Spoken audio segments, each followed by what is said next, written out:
ఇదో విచిత్రమైన తోటలో గుసగుసల క్రైమ్ కథ.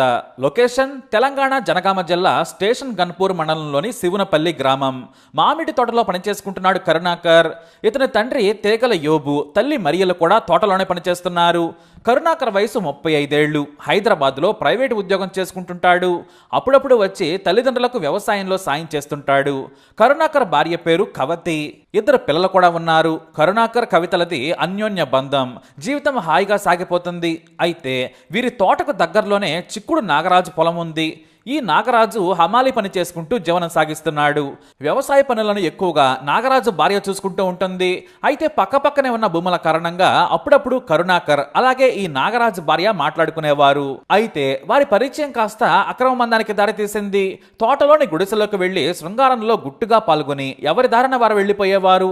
అయితే కరుణాకర్ ఎక్కువగా హైదరాబాద్లోనే ఉండేవాడు. కానీ ప్రియురాల కోసం తరచుగా రావడం మొదలుపెట్టాడు. ఎక్కువ సమయం ప్రియురాలు మాత్రమే ఫోన్ చేసేది. ఎందుకంటే భర్త చూస్తే చంపి పాతరేస్తాడనేది నాగరాజు భార్య భయం. మొగుడంటే భయం ఉంది, కానీ ప్రియుడిని మాత్రం వదలలేకపోయింది. ఇక శుక్రవారం వస్తే చాలు ప్రియుడు కరుణాకర్కు ఫోన్ చేసేది. ఎప్పుడు వస్తున్నావంటూ అడిగేది. తమకు ఏమైనా కావాల్సినవి తెప్పించుకునేది. వీరి అక్రమ బంధం రంజుగా సాగుతోంది. అలా కాలం మెల్లిగా కరిగిపోతూ ఉంది. తోటలోనే మొగుడికి చెవిలో పూలు పెట్టి నాగరాజు భార్య రెచ్చిపోయింది. ఇటు భార్య ఉన్నా కూడా ప్రియురాలతో సుఖాన్ని ఎంజాయ్ చేస్తున్నాడు కరుణాకర్. అయితే వీరి బంధం పీక్స్కి చేరింది. మామూలుగా హమాలి పనిచేసే నాగరాజు ఉదయం 7 గంటలకే ఇంట్లో నుంచి బయటకు వెళతాడు. మళ్ళీ రాత్రికి గాని ఇంటికి తిరిగి రాడు. అందుకే అప్పుడప్పుడు కరుణాకర్ కూడా భయం వదిలేసి ఫోన్ చేయడం మొదలు పెట్టాడు. ప్రియురాలితో కరుణాకర్ గంటల తరబడి మాట్లాడేవాడు. కానీ కాలం ఎప్పుడూ ఒకేలా సాగదు కదా. రక్తంతోనే ఆ బంధం ముగుస్తుంది. 2 కుటుంబాలు నాశనమవుతాయి. అలాగే కరుణాకర్ అతని ప్రియురాలి బంధానికి ఓ చిన్న ఫోన్ కాల్ ముగింపు పలికింది. మామూలుగా మనం మిస్డ్ కాల్ తో ఏర్పడ్డ అక్రమ బంధాలను చూస్తుంటాం. ఇక్కడ కరుణాకర్ తన ప్రియురాలి బంధానికి ఓ 30 సెకండ్ల కాల్ ముగింపు పలికింది. ఆగస్టు 25 ఉదయం 10 గంటల సమయం. నాగరాజు ఇంట్లోనే ఉన్నాడు. ఆ రోజు పనికి వెళ్లకుండా సెలవు తీసుకున్నాడు. వ్యక్తిగత పని ఉందని ఆగిపోయాడు. ఇది తెలియని కరుణాకర్ రొటీన్ గా ప్రియురాలకి ఫోన్ చేశాడు. ఎందుకంటే అది శుక్రవారం సాయంత్రం. ఇక శనివారం ఆదివారం సెలవు. 3 రోజుల పండగను మామిడి తోటలో ప్రియురాలతో చేసుకోవాలనుకున్నాడు. వారం ఎడబాటును ఇద్దరు అప్పటికే తట్టుకోలేకపోయారు. తన ప్రియురాలకి ఉదయం ఫోన్ చేశాడు కరుణాకర్. కానీ ఫోన్ దగ్గర అతని ప్రియురాలు లేదు. వంట పనిలో బిజీగా ఉంది. ఫోన్ రింగ్ అవుతుంటే నాగరాజు వెళ్లి చూశాడు. అది కొత్త నంబర్. ఎవరో కావచ్చులే అనుకున్నాడు. ఎందుకంటే తన భార్యకు ఫోన్ చేస్తే అందరూ బంధువులే చేస్తారు. వారందరి నంబర్లు సేవ్ చేస్తున్నాయి.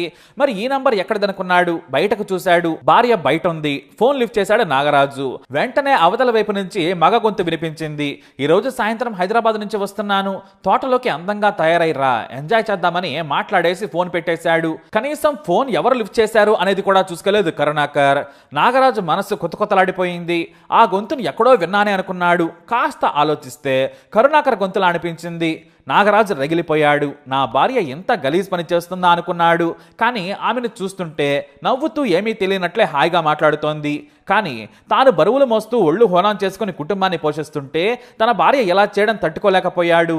ఆమె ప్రియుడు కాల్ చేశాడని భార్యకు చెప్పలేదు నాగరాజు. అసలేం జరుగుతుందో చూద్దామనుకున్నాడు. దొరికితే తన భార్య లవర్ను చంపేయాలనుకున్నాడు. అందుకోసం పక్కాగా ప్లాన్ చేసుకున్నాడు. కత్తిని కూడా పదును చేసి సాదాడు.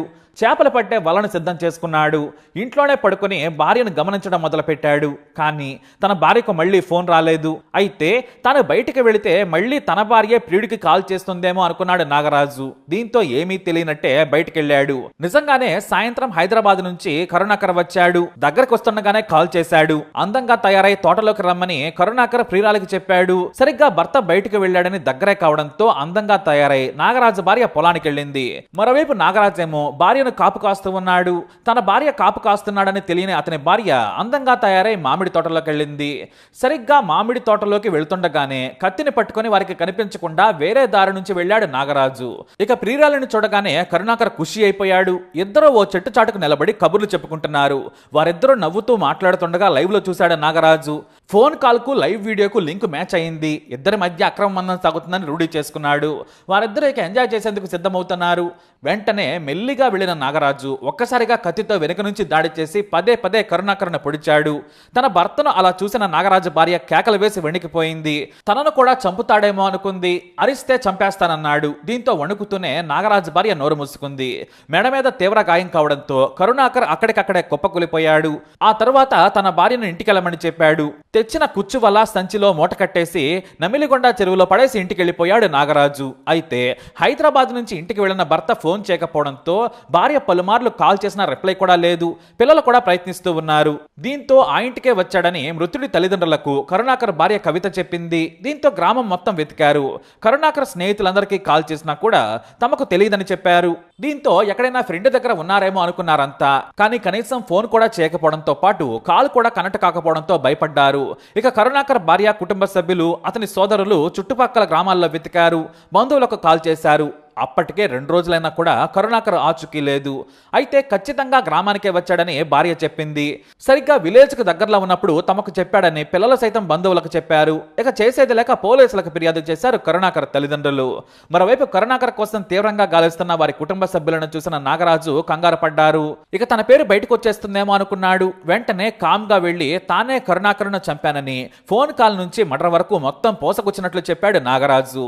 తన భార్యతో అక్రమ బంధం పెట్టుకున్న అతన్ని బతకనివ్వద్దనుకున్నాను, అందుకే చంపానని పోలీసుల ముందు ఒప్పుకున్నాడు నాగరాజు. రఘునాథపల్లి స్టేషన్ గన్పూర్ సిఐలు శ్రీనివాస్ రెడ్డి, రాఘవేంద్రలు తమ సిబ్బందితో చెరువు దగ్గరకు వచ్చి మృతదేహం కోసం గాలింపు చర్యలు చేపట్టగా 2 గంటల తర్వాత కరుణాకర్ శవం దొరికింది.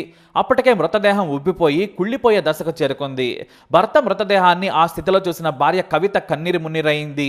బంధువులు, సోదరులు, తల్లిదండ్రుల రోదనలు మిన్నంటాయి. అయితే ఒక్కడే ఈ హత్యను ఎంత సులభంగా చేశాడా? వివాహేతర సంబంధమే కారణమా లేదంటే మరొకట అనేది పోలీసులు లోతుగా విచారణ చేసే పనిలో పడ్డారు. ఎందుకంటే మృతదేహం తరలింపు నుంచి హత్య వరకు అన్నింటిపైన విచారణ చేస్తున్నారు పోలీసులు. ఆ ఫోన్ కాలే హత్యకు దారితీసింది. స్థానికంగా ఇది సంచలనం సృష్టించింది. నాగరాజు భార్యను కూడా పోలీసులు అదుపులోకి తీసుకున్నారు. మరోవైపు నాన్న కావాలంటూ కరుణాకర్ కొడుకు, కూతురు గుండె లవిసేలా రోధించడం పలువురిని కంటతడి పెట్టించింది. మరి ఈ వీడియో అప్డేట్స్ కోసం మై ఛానల్ ఫాలో అవ్వండి. అలాగే తప్పకుండా సబ్స్క్రైబ్ చేసుకోండి.